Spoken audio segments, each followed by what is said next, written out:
ان الدین عند اللہ الاسلام۔ بسم اللہ الرحمن الرحیم۔ صرف 5 منٹ کا مدرسہ قرآن و حدیث کی روشنی میں۔ 5 محرم الحرام۔ نمبر 1، اسلامی تاریخ۔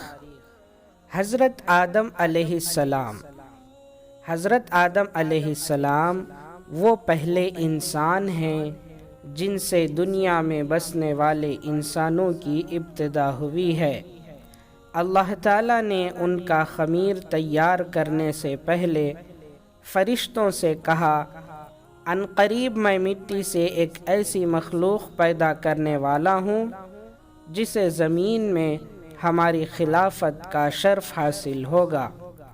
چنانچہ حضرت آدم علیہ السلام کا خمیر مٹی سے گوندھا گیا، پھر اللہ تعالیٰ نے اس میں روح پھونک دی تو اسی وقت سے وہ زندہ انسان بن گئے۔ ان کے سامنے فرشتوں کو سجدہ کرنے کا حکم دیا تو تمام فرشتے اللہ تعالیٰ کے حکم کی اطاعت کرتے ہوئے سجدے میں گر گئے، مگر شیطان نے اپنی بڑائی اور تکبر کی وجہ سے سجدے سے انکار کر دیا اور کہنے لگا، میں ان سے بہتر ہوں کیونکہ آپ نے مجھے آگ سے پیدا کیا اور آدم کو مٹی سے پیدا کیا ہے۔ اس طرح شیطان اللہ کے حکم کو نہ مان کر ہمیشہ کے لیے اللہ کی لعنت کا مستحق بن گیا، اور اسی وقت سے وہ حضرت آدم علیہ السلام اور ان کی اولاد کا دشمن بن گیا۔ نمبر 2، اللہ کی قدرت، زمین اور اس کی پیداوار۔ اللہ تعالیٰ نے اتنی بڑی زمین کو انسانوں کے بسنے کے لیے بنایا اور اس پر بھاری پہاڑوں کو کھڑا کر کے ہلنے سے محفوظ کر دیا، پھر اس پر پیڑ پودے، جاندار، مختلف قسم کے پھل پھول، سبزیاں اور کھانے کی چیزیں پیدا فرمائیں۔ زمین پر گھر بنانے اور اس کو کھود کر پانی نکالنے کے لیے نرم بنا دیا۔ اللہ ہی نے اس زمین کو ہمارے چلنے پھرنے اور ضرورتوں کو پورا کرنے کے قابل بنایا۔ اس میں سے رنگ برنگے پھل پھول، مختلف قسم کی سبزیاں، میوے اور غلے اگائے۔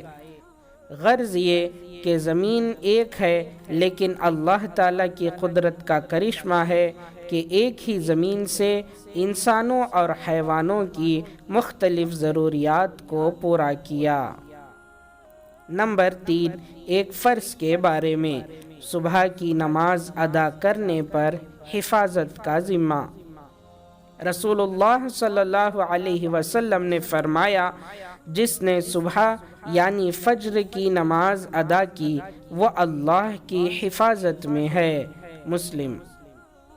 نمبر 4، ایک سنت کے بارے میں، پورے سر کا مسح کرنا۔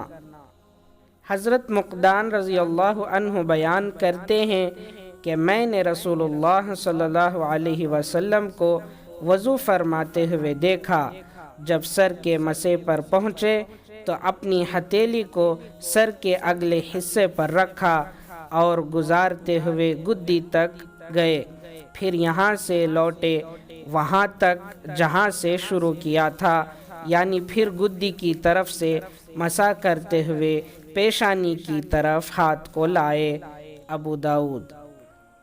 نمبر 5، ایک اہم عمل کی فضیلت، اسلام میں بہتر اعمال۔ ایک شخص نے رسول اللہ صلی اللہ علیہ وسلم سے سوال کیا کہ کون سا عمل اسلام میں بہتر ہے؟ رسول اللہ صلی اللہ علیہ وسلم نے جواب میں فرمایا، کھانا کھلانا اور ہر مومن کو سلام کرنا، چاہے تم اس کو پہچانتے ہو یا نہ پہچانتے ہو۔ بخاری۔ نمبر 6، ایک گناہ کے بارے میں، گناہ کی وجہ سے رزق سے محرومی۔ رسول اللہ صلی اللہ علیہ وسلم نے فرمایا، بے شک آدمی گناہوں کی وجہ سے رزق سے محروم کر دیا جاتا ہے۔ مسند احمد۔ نمبر 7، دنیا کے بارے میں حلال روزی کماؤ۔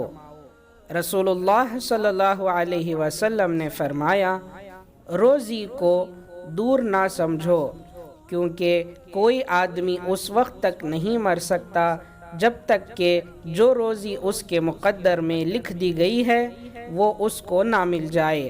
لہٰذا روزی حاصل کرنے میں بہتر طریقہ اختیار کرو، حلال روزی کماؤ اور حرام کو چھوڑ دو۔ نمبر 8، آخرت کے بارے میں جہنم میں ہمیشہ کا عذاب۔ قرآن میں اللہ تعالیٰ فرماتا ہے، بلا شبہ جن لوگوں نے ہماری آیات و احکام کا انکار کیا، عنقریب ہم ان کو ایک سخت آگ میں داخل کریں گے، وہاں ان کی مسلسل یہ حالت ہوگی کہ جب ایک دفعہ ان کی کھال جہنم میں جھلس جائے گی تو ہم پہلی کھال کی جگہ فوراً دوسری نئی کھال پیدا کر دیں گے تاکہ یہ لوگ عذاب کا مزہ چکھتے رہیں۔ سورہ نساء آیت نمبر 56۔ نمبر 9، طب نبوی سے علاج، بیماری سے بچنے کی تدبیر۔ رسول اللہ صلی اللہ علیہ وسلم نے فرمایا، جب تمہارے برتن میں مکھی گر پڑے تو اس کو پہلے پوری طرح ڈبو دو، پھر نکال کر پھینکو، کیونکہ اس کے ایک پر میں شفا ہے تو دوسرے میں بیماری ہے۔ بخاری۔ نمبر 10، قرآن کی نصیحت۔ قرآن میں اللہ تعالیٰ فرماتا ہے، تم لوگ اللہ اور اس کے رسول پر ایمان لے آؤ اور اس مال میں سے راہ خدا میں خرچ کرو جس مال میں تم کو اس نے دوسروں کو قائم مقام بنایا ہے۔ جو لوگ تم میں سے ایمان لائے اور اللہ کے راستے میں خرچ کریں تو ان کو بڑا ثواب ملے گا۔ سورہ حدید آیت نمبر 7۔ اللہ تعالی ہم تمام کو عمل کرنے کی توفیق عطا فرمائے۔ سبحان اللہ و بحمدہ، سبحانک اللہم و بحمدک، ونشہد ان لا الہ الا انت، نستغفرک و نتوب الیہ۔